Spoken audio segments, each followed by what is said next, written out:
Hello and welcome to Mabinda TV. This is home of Providence Conservatism, where we advocate for a fine balance between individual creative genius excellence as afforded by capitalism and society excellence as afforded by equality of opportunity. So in essence, we are calling for capitalism with a human first, that is capitalism with a human first. So now this is Africa perspectives, and in African perspectives, I'm asking why have African dictators not realized that the essence of a great dancer is in leaving the stage while applause from the crowd is loudest. That is why have African dictators not realized that the essence of a great dancer is in leaving the stage while applause from the crowd is loudest. So they wait when the crowd has disappeared from African dictators wait when the crowd has disappeared when the crowd has disappeared or even left the auditorium altogether. So why don't African leaders leave power when they are at their prime? And I think you have to walk out of power when you have held your head high, not to be removed by a popular revolution or when through a military coup or through death. I think African leaders really they view their countries as their personal fiefdom. So I think when they come to power, they almost forget to connect with the people and think they are God ordained to be rulers over their people. And I think this is what makes African dictators really not want to leave power very soon. Look at Ugandan President Yoweri Museveni. He's a dictator. He has been in power since 1986. On capturing power in 1986, he said the problem with African leaders was overstaying in power. That was the message from Yoweri Museveni, that the problem with African leaders was overstaying in power. But look, 37 years later, Museveni is still in power and told the opposition leader, Kizza Besigye, that if he wanted to get power, then he should go to the forest and fight like him for power. So you can't see those kind of arrogant remarks from Museveni. I think he has forgotten. He believes he is the only one that can lead Uganda. Then you have Eritrea dictator Isaias Afwerki. He's been in power since 1993. And of course, you have Paul Biya of Cameroon been in power since I think the oldest African president. I think he has been in power for about 35 years. Then you have in Equatorial Guinea, you have Tedera Nguema, who has been in power since 1979 when he killed his uncle in order to get to power. So I think for now, African dictators really don't want to leave, and I think it paints a very bad picture for Africans, because I'm saying, look, Asia also had dictators, but they, in return for being authoritarian, they delivered economic dividends to their people. Look at Lee Kuan Yew, the now deposed leader of Singapore. He moved Singapore from third world to first world in a record 25 years. So that was the legacy of Lee Kuan Yew. Of course, he was authoritarian. He did not entertain decent, but in return, he delivered economic dividends to the people of Singapore, such that Singapore is now a flourishing global metropolis where it is now a center of finance. I think he moved Singapore from a second, third world port city to a first world country within 25 years. And I think look at the leaders of South Korea, the leaders of Malaysia, Thailand. They did not entertain decent, but in return, they delivered economic dividends to their people. So I'm saying, if you're going to be a dictator, then at the very least, at least deliver economic dividends to your people. But what happens to African dictators? They take away your political freedoms. You are not allowed to have any other opinion apart from your leader. But then, of course, if you cannot provide political freedoms to your people, then at least provide economic livelihoods to their people so that they can have a life that is meaning. You look at Qatar, look at the monarchies in Middle East, such as Qatar or Saudi Arabia. I'm not saying they are good, but of course they have taken the political freedoms away from their people. But what do they do in return? They give them economic livelihoods. And I think you look at Qatar, it has the largest per capita income in the world at about $200,000 per year.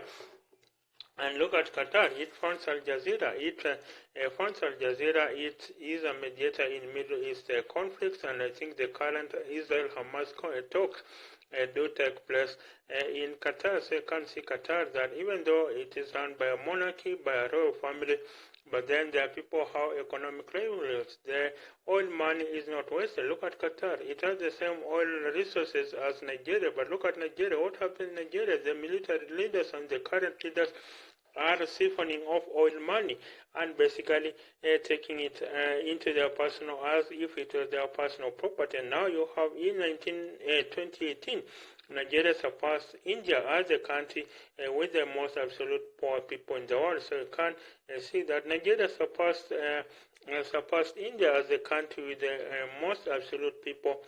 Most absolute poor people in the world. There are about 85 million poor people in Nigeria, and I think they live in Lagos, and there is a slum that is built on top of water, so you can imagine the conditions that these people are living in, and I think it was not always so. If the mineral oil resources could have been used well, Nigeria could have been a flourishing country. Of course, it is the largest African economy at about $500 billion, but remember that Nigeria has has a population of about 200 million people. So that place in comparison, that's a per capita income of about maybe $2,000 per year. That's a very faint amount, and I think in the same year, 2018, that Nigeria surpassed India as the country with the most absolute poor people in the world. In the same year, there was Nigeria was the fastest growing market for private jets. So you can see that private jets, the celebrity CEOs, celebrity politicians, celebrity pastors are using Nigerian are buying private jets at a record never seen before. So you can imagine Nigeria, I think, has lost about $400 billion to corruption since independence in '96. That's in liquid cash, $400 billion. That amounts to a lost economy of about $4 trillion.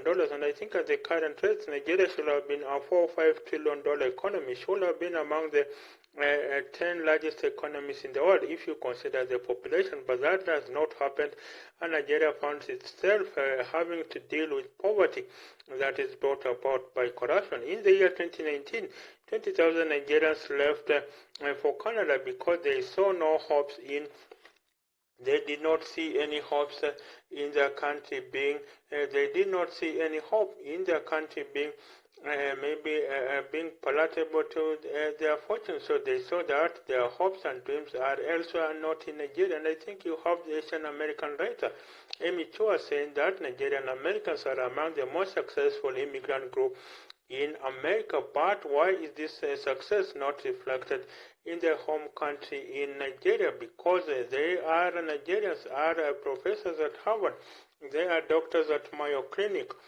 They are doctors at Mayo Clinic. They are coders and engineers in Silicon Valley. Some are even script writers in Hollywood. But this is not reflected in the Nigerian story at home. This success cannot be achieved in Nigeria. And I think you have the former Nigerian Minister of Economy and Finance, Ngozi Okonjo-Iweala. She was now the Director General of the World Trade Organization, WTO. She was praising that is her son for conducting a complicated surgery, but that was in Maryland, United States, not in her homeland of Nigeria. So I think for now, Nigeria and Africa punches below the weight because our youngsters don't view Africa as a place where their hopes and dreams will be facilitated. This is because of the inept leadership we have. We have a leadership that is really fixated on taking away public money and of course stashing them in their bank accounts. And I often ask, why is it that when it comes to electing the cattle dip chairman, we elect the best? When it comes to selecting the chairperson of the school lab committee, we select the best. When it comes to the wedding committee, we select a chairperson, we select the best. But why does it come to national leadership? We elect the ones. And I think these dictatorships, I think maybe the rise in military coup, it's bad, but maybe it is a silver lining in terms of removing dictators from power. Look at Gabon. It had been done by the Bongo family since 1966. I think you had Omar Bongo being the president, and then after he died, his son took over Ali Bongo, and I think it has immense mineral resources, but then poverty is endemic until you had the coup by the army and installed an army leader in Guema. So I think right now, of course, it had to do with France imposing a lot of presidents in these African countries. So I think African dictators, I think they need to know when their time is up. Lead, yes, but exit at the stage. And I think there has to be presidential term limits for these African presidents. Otherwise, they cannot be ruling forever. We have to respect term limits. And I think the underlying theory in term limits is that it is better to truncate the rule of a saint.